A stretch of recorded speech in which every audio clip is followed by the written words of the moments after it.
Um, if you saw my post yesterday, you saw that I was going to do these two videos. I'm going to do them today together. Well, not together, but I'm going to post two videos today. I had my granddaughter and we had a bad storm.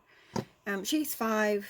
I kind of said it in there. They had we had a bad tornado come through here several years ago. She was 2, and thunder and then the lightning just bother her because of that. So I did not try to upload that video and or this video.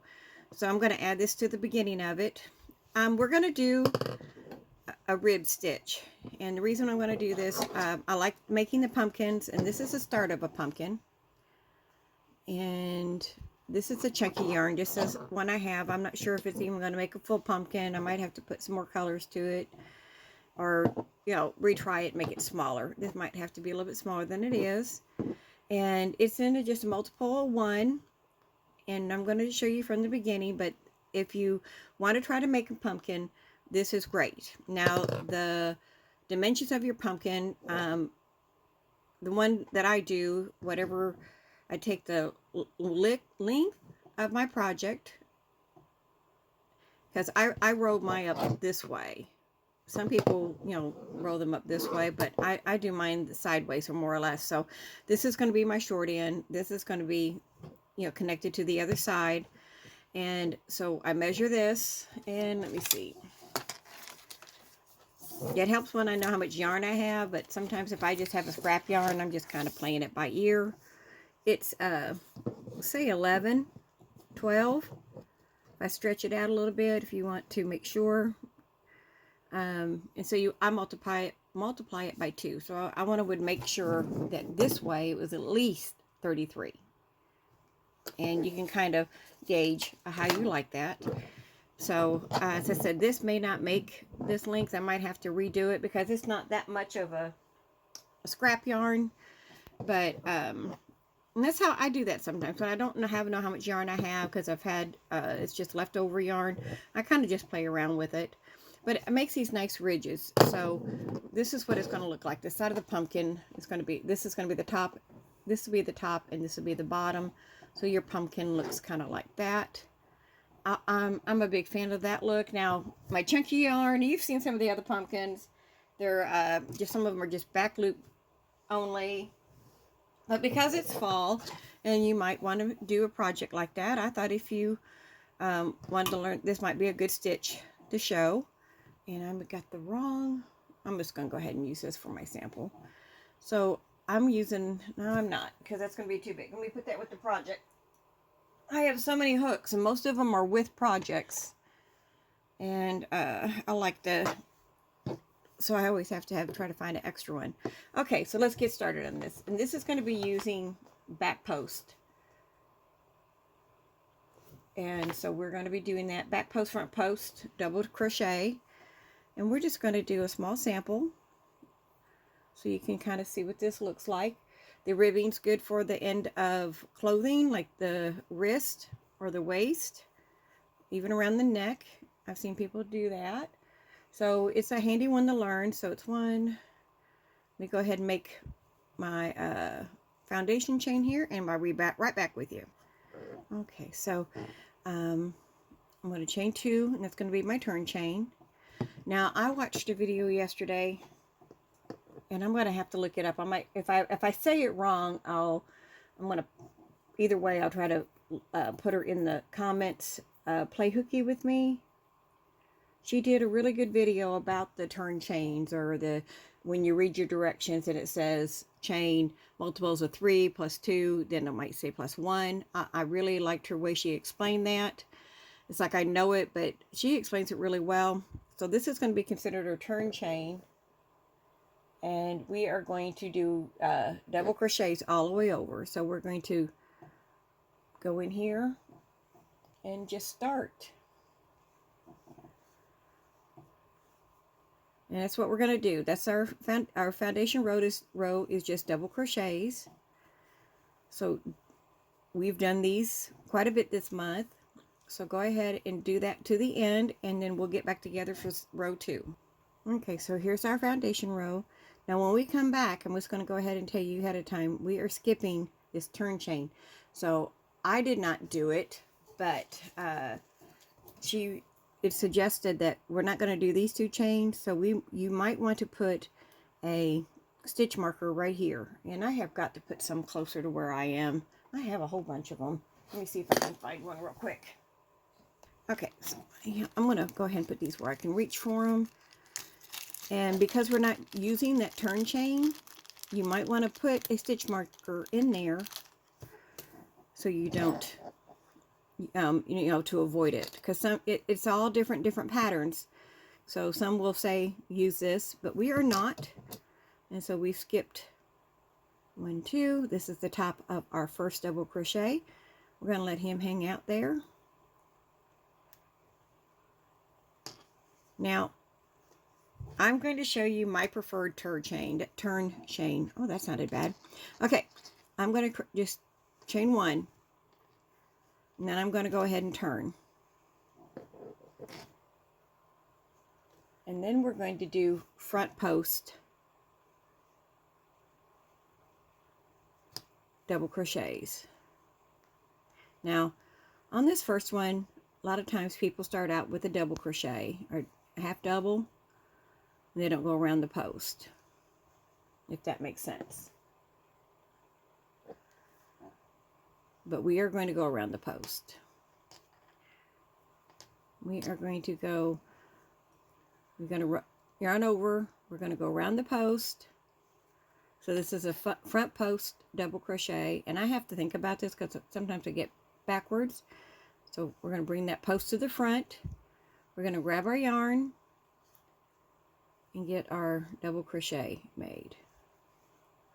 And we're going to do that again all the way across. We're going to yarn over, go behind this double crochet,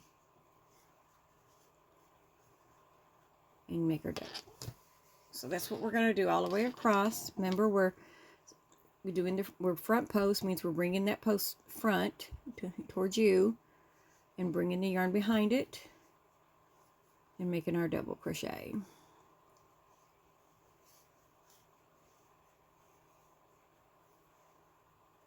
Okay, so that's what we're going to do all the way across. Just remember to go behind your previous double crochet, and it's just doing the same thing. So it's really easy to do. Now this ribbed stitch can be done in single crochet or treble. I mean, that's going to be up to you. I've used it as a single crochet. It makes it really tight rib. So we're almost to the end.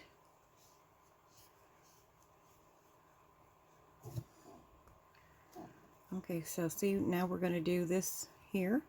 And this is going to be our last stitch. Remember that turn chain we made, we are not using. All right, so to avoid those turn chains, I've just turned 1, and then I'm going to make my double, and this one's going to be back post. You might have to do 2. Then it's going to be yarn over. Now remember, I did, hold on. Okay, so now we're going to go in and in front. Now your hook's going to be in front of that double crochet. So here's our double crochet, and we're going to go behind, in front, and we're going to be pushing that toward the back. So we're going to yarn over, we're going to go in front of the double crochet, yarn over, in front,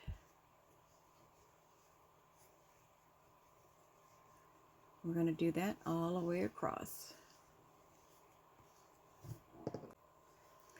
All right, so we just have to remember the back post double crochet is we're pulling that double crochet. Think about it, you're just pushing it to the back.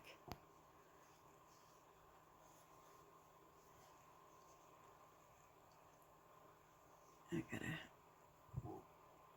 think it's my granddaughter's hair. It's long. It's not mine. It's not gray. Okay, so we are just going to yarn over. We're going to go through and push that stitch back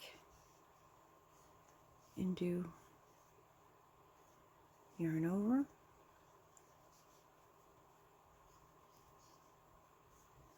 And just think about it, we're pushing our stitch backwards, so that's our back post double crochet.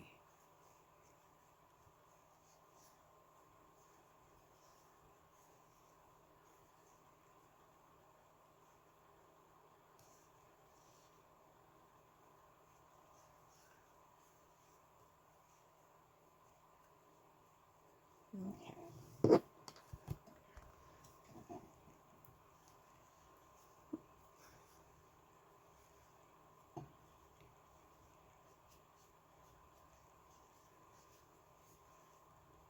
Okay, so now we're going to chain one, and we're going to do the front post again, so alternating these each row. And remember, the front one is going behind it, bringing it up. So you're bringing it forward.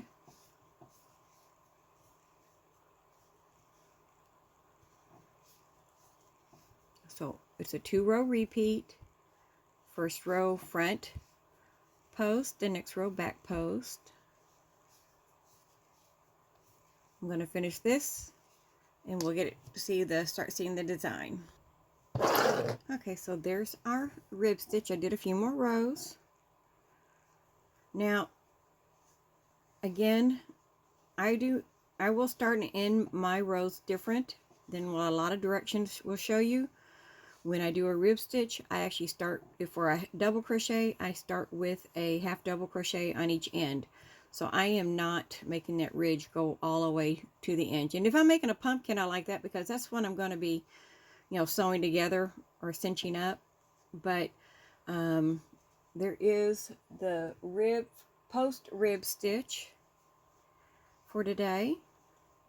And I said this is good for on all kinds of clothing, garments. I use it for pumpkins, and the back is smooth with it the way this is done. I have also made these just using the front post double crochet, and I'll do that both sides. It just turns out just a little bit different, gives it more of a ridge on both ways. But you can play around with it, find a way you like. And if you, as I said, if you want to try to make a pumpkin, these are really good. I like this stitch because it does give it texture. And that's it for today. I will be seeing you for the next, for the actual today's stitch. So I'll talk to you soon. Bye.